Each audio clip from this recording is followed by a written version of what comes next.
Third law of motion से आती है हमारी एक बड़ी प्यारी चीज जिसको हम कहते हैं फ्री बॉडी डायग्राम। और ये फ्री बॉडी डायग्राम आपके पेपर्स ही नहीं बल्कि आपके जेईई पॉइंट ऑफ व्यू से भी बहुत जरूरी है।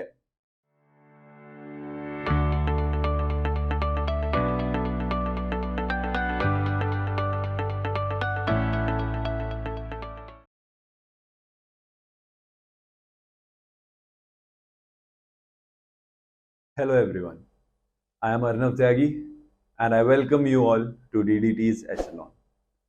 So आज का हमारा टॉपिक रिलेटिवली काफी सिंपल होने वाला है which is laws of motion.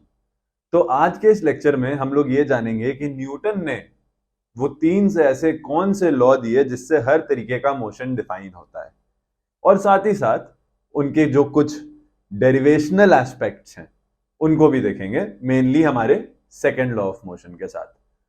इसके साथ हम ये भी कवर करेंगे कि इन लॉज को आराम से मेमोराइज कैसे किया जा सकता है ताकि जब हमें ये अपने पेपर में लिखने हो तो हम बिना किसी भी की पॉइंट या की वर्ड को मिस किए हुए इन्हें लिख पाएं, so that none of our marks are cut. So let us get our learning on with DDT's Echelon. So we will start our discussion with the first law of motion.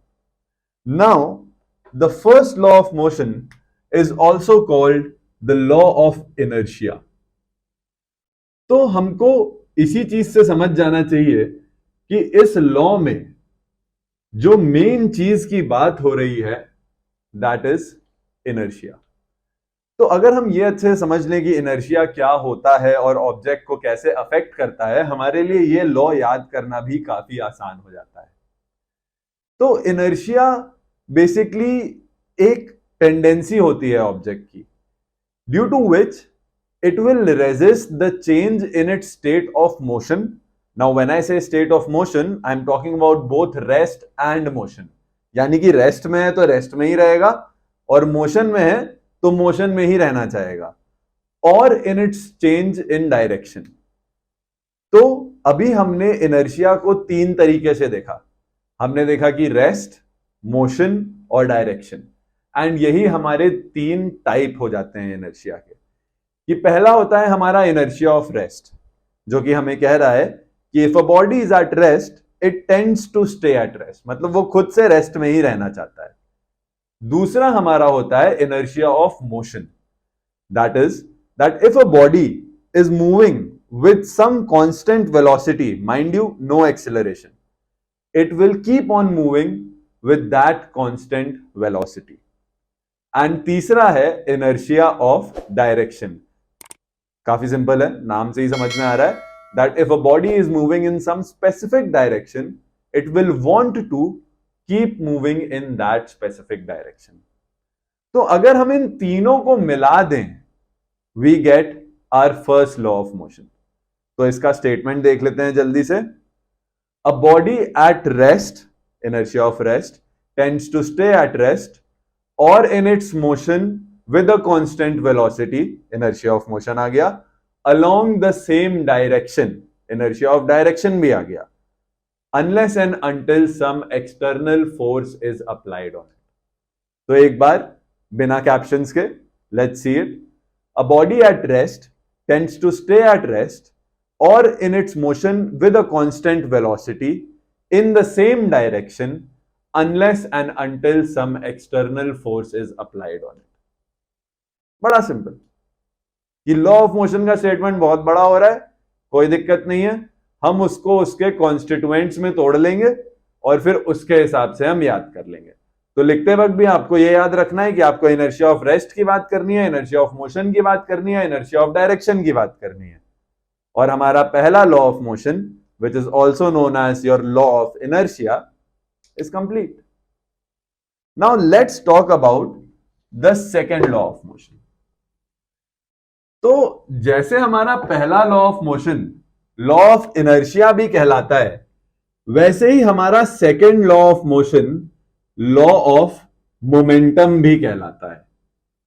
तो जाहिर सी बात है कि जैसे पिछले लॉ में driving factor inertia था, इस लॉ में ड्राइविंग फैक्टर मोमेंटम है। तो सबसे पहले तो हम यही समझते हैं कि मोमेंटम होता क्या है। अब देखो यार, मोमेंटम की ना कोई एज सच फिजिकल डेफिनेशन नहीं है। मतलब मैंने पर्सनली बहुत किताबों में खोजा, मेरे को आज तक कहीं पे इसकी कोई फिजिकल डेफिनेशन नहीं मिली। तो मोमेंटम को हम जब भी डिफाइन करते हैं, हम बस ऐसे कह देते हैं कि momentum of an object is the product of its mass and velocity.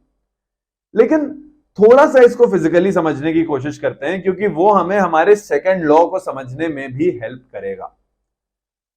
हम लोग इसको ऐसे देख सकते हैं कि मोमेंटम एक मेजर है कि अगर एक सेट अमाउंट ऑफ फोर्स किसी चीज पे लग रही है, सेट चेंज नहीं हो रही है, कांस्टेंट फोर्स किसी चीज पे लग रही है, तो उसे उस ऑब्जेक्ट को रोकने में कितना टाइम लगेगा। जैसे कि एग्जांपल लिया जाता है कि एक कार है, एक ट्रक है, दोनों सेम वेलोसिटी से चल रही हैं, तो अगर हमें सेम फोर्स दोनों पे लगानी है तो किसको रोकने में कितना ज्यादा टाइम लगेगा। भाई आंसर सीधा है, ट्रक को रोकने में ज्यादा टाइम लगेगा, क्योंकि उसका मास ज्यादा है, हेंस उसका मोमेंटम ज्यादा है। तो हमें मोमेंटम को बस इस तरह से थोड़ा सा दिमाग में सेंस बनाना है, वरना अगर डेफिनेशन देखें तो it is just the product of mass and velocity of a body. तो अब कहानी बड़ी सीधी सी है। अगर कोई बॉडी चल रही है और वो ऐसे आगे के डायरेक्शन में चल रही है और मैं पीछे से उसको और धक्का मार दूं, मतलब जिस डायरेक्शन में जा रही है उसी डायरेक्शन में मैं फोर्स लगा दूं, तो मैं इनडायरेक्टली उसकी वेलोसिटी बढ़ाऊंगा। और जब मोमेंटम मास और वेलोसिटी का प्रोडक्ट है, तो मास तो बढ़ नहीं रहा भाई, जो गाड़ी थी उसका मास तो सेम ही है, पर वेलोसिटी बढ़ गई तो उसका मोमेंटम भी बढ़ गया। तो यही कुछ न्यूटन सेकंड लॉ हमें बताने की कोशिश करता है। न्यूटन सेकंड लॉ हमें बोलता है कि भाई जिस हिसाब से मोमेंटम चेंज हो रहा है, that is the rate of change of momentum, that is directly proportional to the applied force. कि जितनी हम फोर्स लगाएंगे उस हिसाब से चेंज करेगा। And this change in momentum will take in the direction of the applied force. कि मतलब अगर ऑब्जेक्ट का मोशन का डायरेक्शन और फोर्स का डायरेक्शन सेम है, तो मोमेंटम भी इसी डायरेक्शन में बढ़ेगा। वहीं पे अगर ऑब्जेक्ट ऐसे चल रहा है और फोर्स ऐसे आके लग जाए उल्टे डायरेक्शन में, तो मोमेंटम फोर्स के डायरेक्शन में चेंज होगा, यानी इस टाइम मोमेंटम घटेगा। तो हम लोग स्टेटमेंट एक बार देख लेते हैं, फिर इसी लॉ से हमारा सबसे फेमस फोर्स का formula F is equal to ma भी डिराइव होता है, तो हम उसका डेरिवेशन भी देखेंगे। तो स्टेटमेंट है कि rate of change of momentum of an object is directly proportional to the force applied, and this change in momentum takes place in the direction of the applied force. So let's see इससे हम ये F is equal to ma वाला formula कैसे निकाल रहे हैं। तो देखो लॉ से ही चलेंगे ताकि रटना ना पड़े, ठीक है, लॉ के हिसाब से चलेंगे। लॉ हमें कह रहा है कि rate of change of momentum, अब इसमें मोमेंटम को हम लोग स्मॉल p से डिनोट करेंगे। और देखो जहां पे भी रेट ऑफ चेंज की बात कर रहा हो ना, और ये ना लिखा हो कि किस चीज के हिसाब से ये रेट लेना है, तो हम मान लेंगे कि वो टाइम के हिसाब से है। तो लॉ हमें कह रहा है rate of change of momentum, that is momentum upon time, is directly proportional to the force applied. Okay, अब मैं ये लिख सकता हूं कि दिस मोमेंटम का change is directly proportional to P की जगह, जो कि मोमेंटम का सिंबल है, मैं लिख दूंगा mv। यही बोला था, momentum is product of mass and velocity. अब भाई मास तो चेंज हो नहीं रहा, तो चेंज हमारी वेलोसिटी ही हो रही है, तो उसको मैं ऐसे लिख दूंगा m delta v upon delta t। Okay, अब अगले स्टेप में मैं क्या करूंगा, मैं लिखूंगा this force is proportional to delta v की जगह मैं लिख दूंगा final velocity minus initial velocity, यानी कि v minus u, m into v minus u upon change in time. अब देखिए भाई, अब यहीं पे चेंज आ रहा है, ये जो v minus u upon t है, ये हमारा एक्सिलरेशन का फॉर्मूला होता है। तो इससे मैं लिख सकता हूं कि r force is proportional to M A. अब देखो भाई, formula F is equal to ma है, F is proportional to ma है नहीं, तो हमको ये प्रोपोर्शनैलिटी का सिंबल हटाना है। अब फिजिक्स में रूल होता है कि अगर प्रोपोर्शनैलिटी का सिंबल हटाना है और इक्वल टू का साइन लाना है तो कोई एक कांस्टेंट डालना पड़ेगा भाई उसकी जगह। यहां पे मैं एक के कांस्टेंट ले लेता हूं, तो मैं लिख दूंगा this implies F is equal to K M A.